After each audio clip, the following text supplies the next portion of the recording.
युद्ध घमाघट परिस्थिति आप इज्राएल पैलेस्टाइन कथा देखूँ रूस यूक्रेन कथा देखूँ भारत पाकिस्तान कथा देखूँ चीन अमेरिका मध्य शीतल युद्ध कथा देखूँ रशिया एवं रशियन फ्रंट एवं अमेरिकन फ्रंट ये दुईटा बड़ फ्रंट बर्तमान समय तैयारी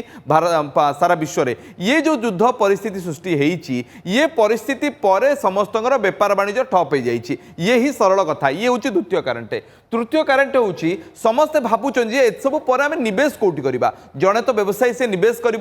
पैसाटा कौटी क्षति पहुँच सी निवेश कर गत काली देखिए विश्व बजार भारतीय शेयर मार्केट केते बड़ घाटा होता कहुचे पाखापाखि ए 6 मास भितर सबुठ बड़ क्लाश होता है ये फल लोके सुना और रूपा को सुरक्षित मानुंट अरे मुझे पैसाटा रखीदे ये बुड़बार संभावना नहीं ये ग्राहक मैंने सुना रूपा किणवा उचित कि जदि किणवे 22 ना 24 क्यारेट किणवे कौटा अधिक लाभदायक से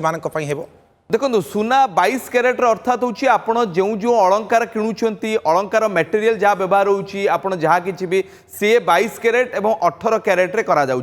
सुना जो सॉलिड मटेरियल रे आसे सी हूँ 24 कैरेट अर्थात सरल भाषा में बुझा गले आप सुना बिस्केटे 24 कैरेट्रे किणवे आप 22 कैरेट्रे पाइबेनी सेठू जो सुना तैयारी हम सी 22 कैरेट हम और तापर आप जो उदाहरण हूँ गोटे सुना अलंकार को जदि आप नौकरी जदि आउरी सुना देकी गोटे नुआ अलंकार तैयारी करने जीवे ताहले से सुनार मान बढ़ो जदि ताकू तरल आप बिक्री करने को चेष्टा करेंगे तो ताहले ता क्यारेट कमे क्यारेटर अर्थ हूँ 24 कैरेट्रे आप सॉलिड मटेरियल पाइबे अर्थात बिस्कुट तापर आप जो सुना निवेश जो मैंने करते 24 कैरेट करती अलंकार जहाँ तैयारी हुए से 22 कैरेट 18 कैरेट और 16 कैरेट भी अनेक समय 14 कैरेट सुना तैयारी होता है